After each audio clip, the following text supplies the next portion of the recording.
পুল সিরাত, সিরাত সেতু, কিয়ামতের দিন জাহান্নামের উপর স্থাপিত একটি সেতু যা প্রত্যেক মানুষকে পার হতে হবে। এই সেতু চুলের চেয়েও সূক্ষ্ম, তরবারির চেয়েও ধারালো এবং আগুনের চেয়েও উত্তপ্ত।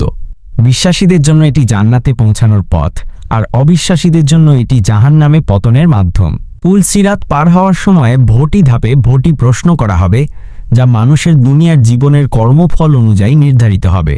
প্রতিটি ধাপে একজন ব্যক্তির ঈমান, ইবাদত, আর্থিক দায়িত্ব, সামাজিক আচরণ ইত্যাদি সম্পর্কে প্রশ্ন করা হবে।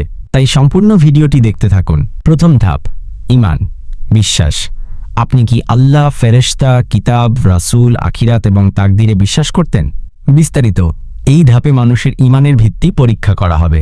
যারা ঈমানের মূল স্তম্ভগুলোতে বিশ্বাস রাখতেন তারা এই ধাপ সহজে পার হবেন। দ্বিতীয় ধাপ, নামাজ, সালাত। আপনি কি 5 ওয়াক্ত নামাজ নিয়মিত ও খুশুখুজু সহকারে আদায় করতেন? বিস্তারিত।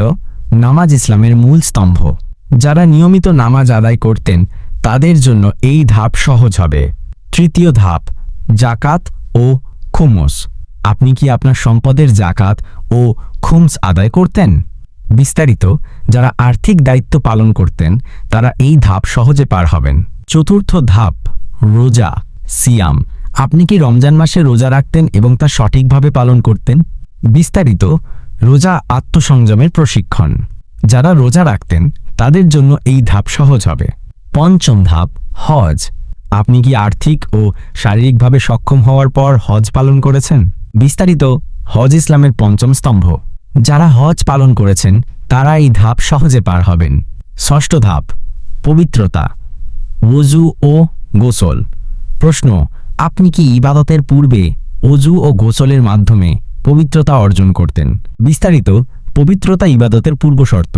যারা পবিত্রতা বজায় রাখতেন তাদের জন্য এই ধাপ সহজ হবে। সপ্তম ধাপ, মানবাধিকার ও সামাজিক আচরণ। প্রশ্ন, আপনি কি আপনার পরিবার, প্রতিবেশী, বন্ধু-বান্ধব এবং সমাজের অন্যান্য সদস্যদের প্রতি ন্যায় বিচার ও সদাচরণ করতেন? বিস্তারিত। এই ধাপে মানুষের সামাজিক দায়িত্ব ও আচরণ পরীক্ষা করা হবে। যারা অন্যের অধিকার রক্ষা করতেন তারা এই ধাপ সহজে পার হবেন। এই ভোটি ধাপ সফলভাবে অতিক্রম করার পর একজন মুমিন জান্নাতে প্রবেশের যোগ্য হবেন। এই ধাপগুলো আমাদের দুনিয়ার জীবনের প্রতিফলন, যেখানে আমাদের ঈমান, ইবাদত, আর্থিক দায়িত্ব, পবিত্রতা এবং সামাজিক আচরণ পরীক্ষা করা হবে। আল্লাহ তাআলা আমাদের সবাইকে এই ধাপগুলো সফলভাবে অতিক্রম করার তৌফিক দান করুন। আমিন। পুল সিরাত পার হওয়া এবং সফলভাবে জান্নাতে পৌঁছানোর জন্য কিছু গুরুত্বপূর্ণ আমল ও প্রস্তুতির কথা ইসলাম সূত্রগুলোতে বলা হয়েছে। আসুন একদম বিস্তারিতভাবে পুল সিরাত থেকে বাঁচার উপায়গুলো দেখি ও শুনি। পুল সিরাত থেকে বাঁচার উপায়। 1. শুদ্ধ ও দৃঢ় ঈমান রাখা। আল্লাহ, রাসূল, ফেরেশতা, আখিরাত, তাকদীর ইত্যাদির উপর পরিপূর্ণ ঈমান রাখা।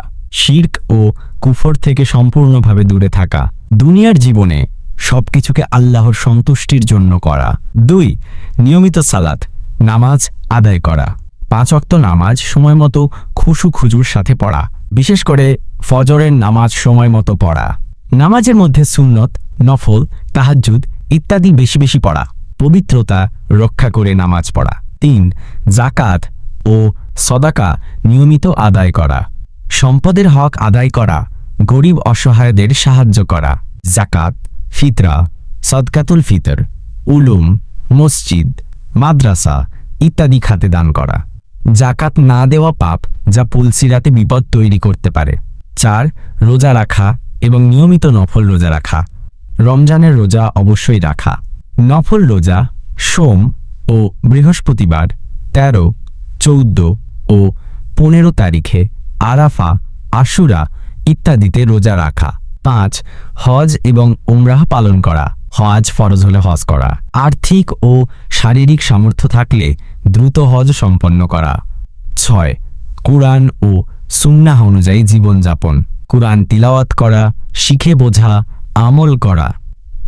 রাসূল সাল্লাল্লাহু আলাইহি ওয়াসাল্লামের হাদিস, সুন্নাহ, দোয়া অনুযায়ী চলা। নবীজির শাফায়াতের জন্য দুরূদ বেশি বেশি পড়া। 7. তওবা করা এবং গুনাহ থেকে দূরে থাকা। ছোট বড় গুনাহ ত্যাগ করা। গীবত, পরনিন্দা, অন্যের হক নেয়া, মিথ্যা বলা, অপবিত্রতা, হারাম উপার্জন ইত্যাদি থেকে বাঁচা, নিয়মিত তওবা ও ইস্তিগফার করা।